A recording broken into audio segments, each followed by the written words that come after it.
I work with a species called bonobo, and I'm happy most of the time because I think this is the happiest species on the planet. It's kind of a well-kept secret. This species lives only in the Congo, and they're not in too many zoos because of their sexual behavior. Their sexual behavior is too human-like for most of us to be comfortable with. But actually, we have a lot to learn from them because they're a very egalitarian society and they're a very empathetic society. And sexual behavior is not confined to one aspect of their life that they sort of set aside. It permeates their entire life. And it's used for communication. And it's used for conflict resolution. And I think perhaps somewhere in our history, we sort of divided our life up into lots of parts. We divided our world up with lots of categories. And so everything sort of has a place that it has to fit. But I don't think we were that way initially. There are many people who think that the animal world is hardwired and that there's something very, very special about man. Maybe it's his ability to have causal thought. Maybe it's something special in his brain that allows him to have language. Maybe it's something special in his brain that allows him to make tools or to have mathematics. Well, I don't know. There were Tasmanians who were discovered around the 1600s, and they had no fire. They had no stone tools. To our knowledge, they had no music. So when you compare them to the bonobo, the bonobo is a little hairier. He doesn't stand quite as upright, but there are a lot of similarities. And I think that as we look at culture, we kind of come to understand how we got to where we are. And I don't really think it's in our biology. I think we've attributed it to our biology, but I don't really think it's there. So what I want to do now is introduce you to a species called the bonobo. This is Kanzi. He's a bonobo. Right now, he's in a forest in Georgia. His mother originally came from a forest in Africa, and she came to us when she was just at puberty, about 6 or 7 years of age. Now this shows a bonobo on your right and a chimpanzee on your left. Clearly the chimpanzee has a little bit harder time of walking. The bonobo, although shorter than us and their arms still longer, is more upright, just as we are. This shows the bonobo compared to an Australopithecine like Lucy. As you can see, there's not a lot of difference between the way a bonobo walks and the way an early Australopithecine would have walked. As they turn toward us, you'll see that the pelvic area of early Australopithecines is a little flatter and doesn't have to rotate quite so much from side to side. So the gait, the bipedal gait, is a little easier. And now we see all four.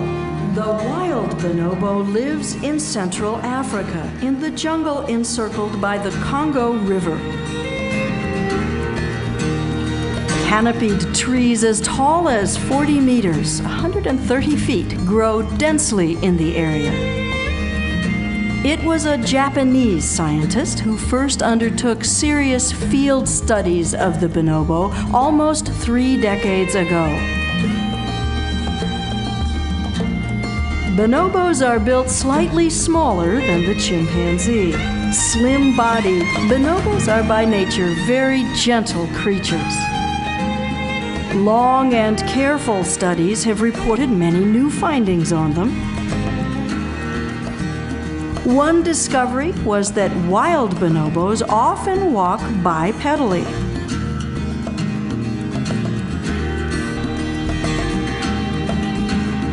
What's more, they are able to walk upright for long distances.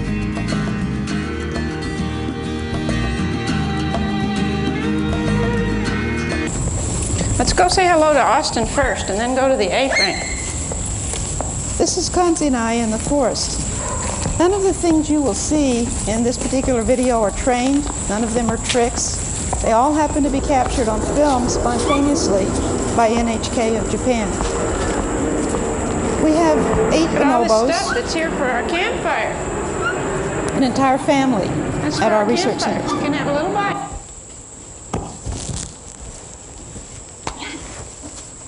I'm going to help get some sticks. Good.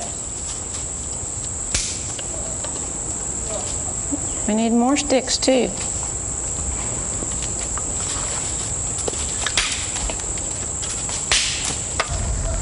I have a lighter in my pocket if you need one. That's a wasp nest. You can get it out. I hope I have a lighter. You can use the lighter to start the fire. So Kanzi's very interested in fire. He doesn't do it yet without a lighter, but I think if he saw someone do it, he might be able to make a fire without a lighter. He's learning about how to keep a fire going. He's learning the uses for a fire just by watching what we do with fire.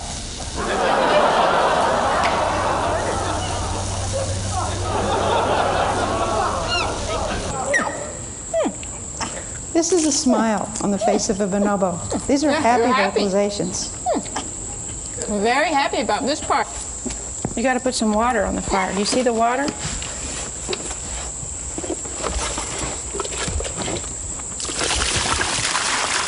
Good job. Forgot to zip up the back half of his backpack. But he likes to carry things from place to place. Austin, I hear you saying, Austin. He talks to other bonobos at the lab long distance, farther than we can hear. Let's do some more sentences. This is his sister. This is her first time to try to drive a golf cart. Yeah, there you go. Put that in there. Goodbye. She's got the pedals down, but not the wheel. They're stuck. Good idea. Put it forward. She switches from reverse to forward. She holds on to the wheel rather than turns it. Like us, she knows that that individual in the mirror is her. By raising bonobos in a culture that is both bonobo and human, and documenting their development across 2 decades, scientists are exploring how cultural forces may have operated during human evolution. His name is Nyota. It means star in Swahili.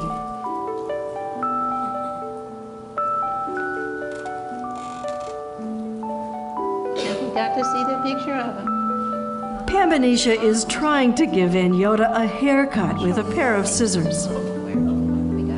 In the wild, the parent bonobo is known to groom its offspring. Here, Pambanisha uses scissors instead of her hands to groom Nyota. Very impressive. Subtle maneuvering of the hands is required to perform delicate tasks like this.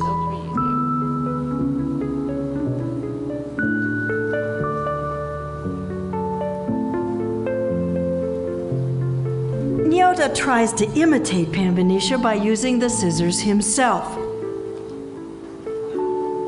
Realizing that Nyota might get hurt, Pambanisha, like any human mother, carefully tugs to get the scissors back.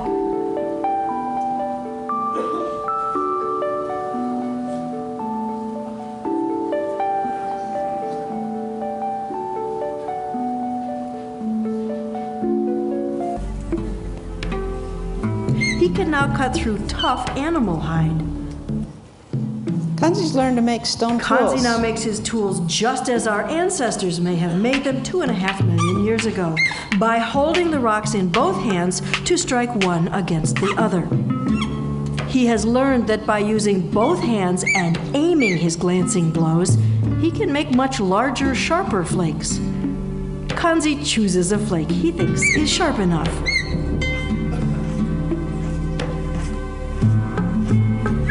The tough hide is difficult to cut, even with a knife. The rock that Kanzi is using is extremely hard and ideal for stone tool making, but difficult to handle, requiring great skill. Kanzi's rock is from Gona, Ethiopia, and is identical to that used by our African ancestors 2.5 million years ago. These are the rocks Kanzi used, and these are the flakes he made. The flat, sharp edges are like knife blades. Compare them to the tools our ancestors used. They bear a striking resemblance to Kanzi's.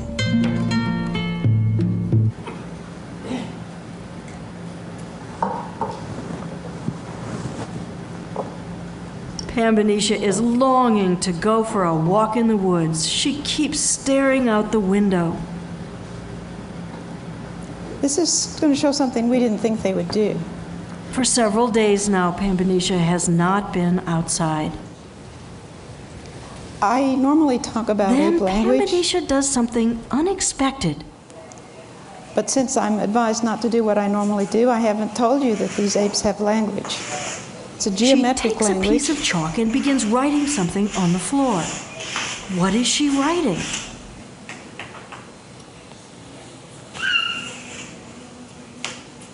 She's also saying the name of that with her voice. Now she comes up to Dr. Sue and starts writing again. These are her symbols on her keyboard. They speak when she touches them. Pambanisha is communicating to Dr. Sue where she wants to go. A frame represents a hut in the woods. Compare the chalk writing with the lexigram on the keyboard.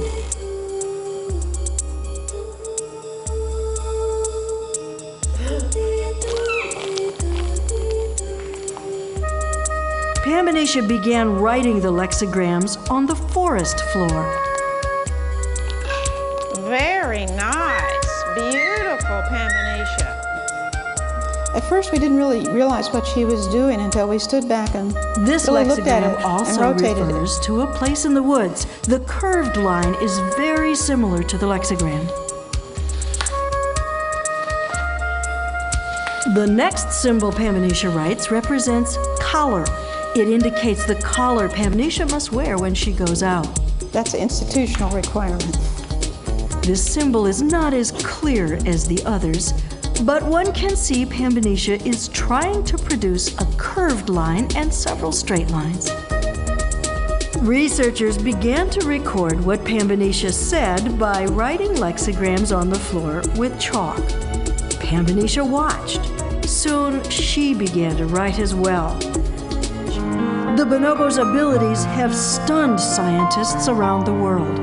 How did they develop?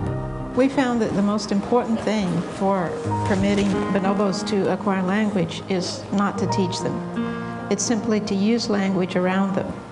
Because the driving force in language acquisition is to understand what others that are important to you are saying to you. Once you have that capacity, the ability to produce language comes rather naturally and rather freely. So we want to create an environment in which bonobos like all of the individuals with whom they're interacting. We want to create an environment in which they have fun and an environment in which the others are meaningful individuals for them. This environment brings out unexpected potential in Kanzi and Pambanisha.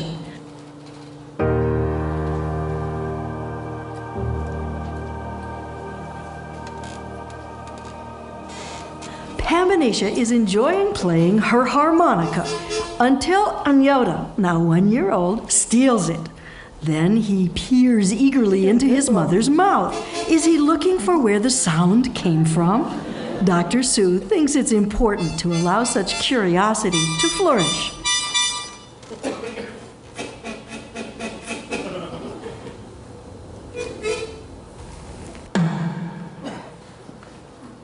This time, Pambanisha is playing the electric piano. She wasn't forced to learn the piano. She saw a researcher play the instrument and took an interest.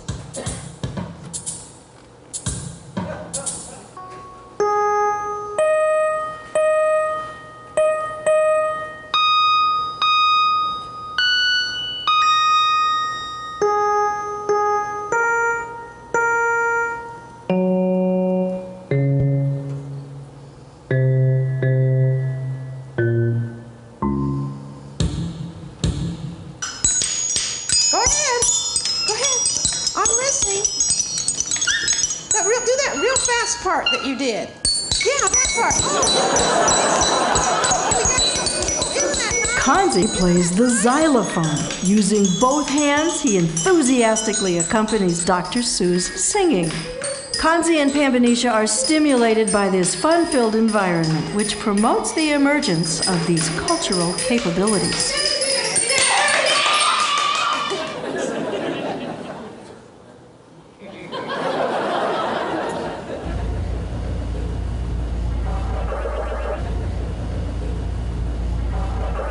Okay, now get the monsters.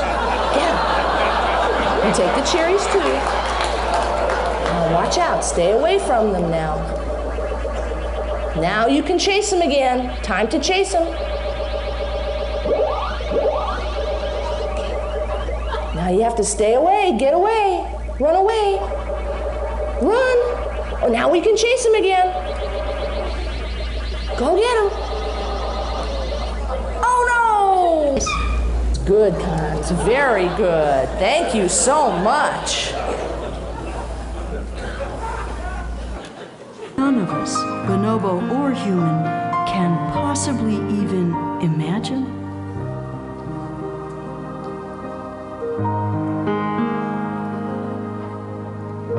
So we have a bi-species environment. We call it a pan-homoculture. We're learning how to become like them. We're learning how to communicate with them in really high-pitched tones. We're learning that they probably have the language in the wild. And they're learning to become like us because we believe that it's not biology, it's culture. So we're sharing tools and technology and language with another species. Thank you.